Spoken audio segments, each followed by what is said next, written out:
Hi everyone, I hope you managed to have a nice weekend. I'm now going to read for you pages 43 to 47 from Salt to the Sea. Remember, this is all from Florian's perspective today, and remember that he's an artist from East Prussia.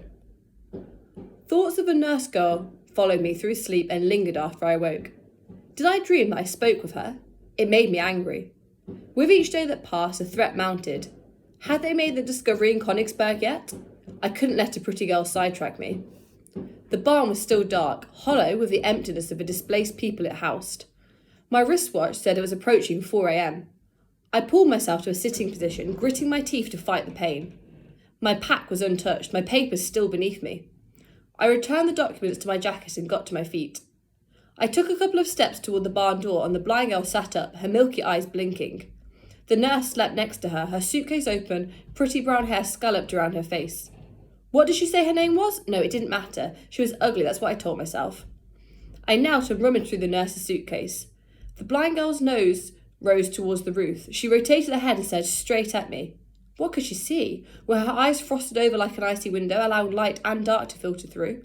Or was her world curtained black? My hands silently sifted through the nurse's belongings. What was I doing? This girl had possibly saved me for a single drag of a cigarette. I told myself it wasn't stealing, it was protection. I sorted through clothes, a medical book, the fork she had eaten the potato with, and then I pulled out something unexpected. I looked at the nurse's loose brown curls for a moment, slipped the item into my jacket pocket, and left. There were Russians in the woods, I knew that already, most likely scouts or drifters who had been separated from their unit. I could handle one soldier, but how long before full troops swarmed the area? Originally, I'd had 2 weeks to get to the port. That was the plan. I'd get on a ship, sail to the west, and the mission would be accomplished. Once outside the barn, I reorganised my pack. I saw the letter with my identity card and couldn't brush it from my mind. Dr. Lang. Dr. Lang was the director of the museum in Königsberg. He had hired me as a restoration apprentice, trained me, even sent me to the best school. I looked up to him and wrote detailed letters from the institute, sharing all my thoughts on art and philosophy. Dr. Lang claimed I was brilliant. He said my talents would provide Germany with a great service, one that would bring the Führer's dream of a national art museum in his hometown of Linz to fruition. Then, Dr. Lang introduced me to Gauleiter Eirik Koch. Koch was the leader of the regional branch of the Nazi Party. He was also a monster. When the belted crates of art started arriving at the museum, Dr. Lang's enthusiasm was infectious. Some pieces made him weep. At times, I had to steady him as a new edition was unveiled. He would put me to work immediately when each crate arrived. Sometimes I'd work through the night on a restoration so Dr. Lang could report to Koch the very next day. I went without sleep, without eating, even missed my father's birthday to complete the tasks and please Dr. Lang. "We make a great team, don't we, Florian?" he would say, grinning. One morning, Dr. Lang sent me searching for a roll of misplaced twine.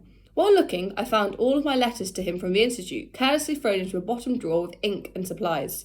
My letters were unopened. He hadn't even cared enough to read them. A voice rose behind me in the dark, pulling me from the thoughts. I grasped my pistol and reeled around. "Wait, please!"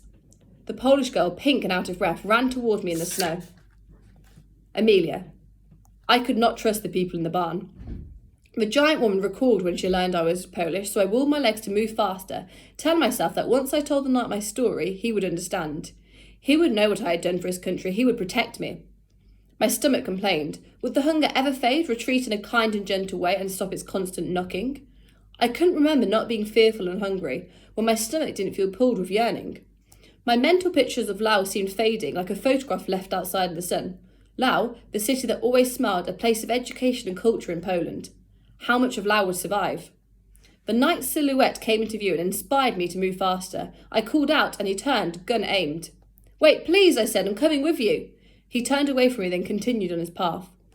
I followed his fresh tracks in the snow and felt stronger, the January morning air sharp and crisp in my nostrils. I kept walking, following.